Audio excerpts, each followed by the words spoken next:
నిన్న మొన్నటి వరకు భరోసా పార్టీ నాయకుడు అభినయ్ దర్శన్. అభినయ్ దర్శన్ గురించి ఇప్పుడు విశాఖతో పాటు అల్లూరు జిల్లా పోలీసులు అలాగే ఇతరులు కూడా ఒక మాట అంటున్నారు. కథ, స్క్రీన్ ప్లే, డైరెక్షన్, నిర్మాత అలాగే హీరో కూడా ఒక్కరే.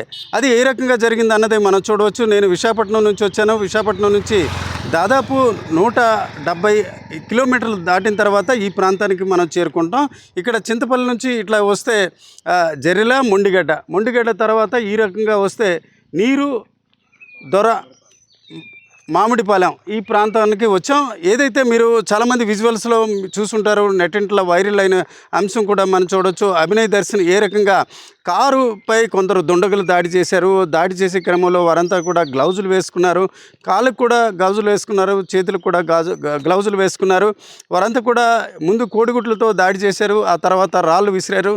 అలాగే కొంతవరకు మారణాయుధాలతో దాడి చేయడంతో కుప్పకూలి పడిపోయాడు. ఈ దృశ్యం అంతా మీరు చూడొచ్చు. ఇక్కడే సహజంగా ఆ వీడియోలో చూసిన ప్రాంతం చూడొచ్చు. అలాగే అభినయ్ దర్శన్ చెప్పినట్టు బీర్ బాటిల్తో దాడి చేశారు. ఇక్కడ బీర్ బాటిల్కి సంబంధించిన పగిలిపోయిన అంశాలు కూడా ఉన్నాయి.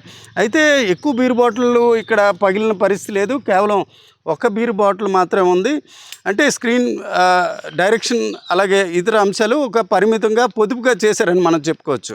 అయితే కారు నేరుగా మెయిన్ రోడ్ నుంచి తిన్నగా తీసుకొచ్చి ఈ చెట్టుకి ఢీ కొట్టేటట్టు చేశారు. ఈ ఢీ కొట్టిన తర్వాత ఇక్కడ చూడవచ్చు. ఇక్కడ దృశ్యాల్లోనే మీరు ఆ వీడియోను చూడండి, ఈ వీడియోని చూడండి.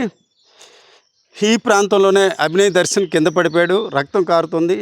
అతన్ని కాపాడండి అంటూ కేకలు వేయడం, అలాగే అతనితో ఉన్న అనుచరులు కూడా సార్ని కాపాడండి, అయ్యగారిని కాపాడండి అంటూ ఒక కేకలు వేశారు. అలాగే అక్కడ దారిపోయిన వ్యక్తులను కూడా ఉపాధి హామీ కూలీలు అటువైపు వెళ్తున్న దశలో వారిని కూడా ఈ కథ, స్క్రీన్ ప్లే, డైరెక్షన్లో కూడా ఇన్వాల్వ్ చేశారు.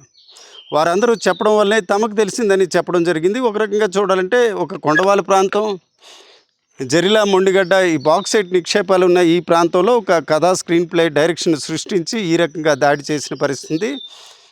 అయితే అభినయ్ దర్శన్కి దాదాపు మరొక 7 వ్యక్తులు సహకరించారు. అందులో వసంతరావు భార్యతో పాటు మరికొందరు కూడా ఉన్న పరిస్థితి. వీరందరినీ కూడా ఈరోజు అల్లూరు జిల్లా పోలీసులు అదుపులో తీసుకున్నారు. దీనికి ప్రస్తుతానికైతే అతను క్రేజీగా మారడానికి ఈ రకంగా చర్యలు చేపట్టినట్టు తెలుస్తోంది.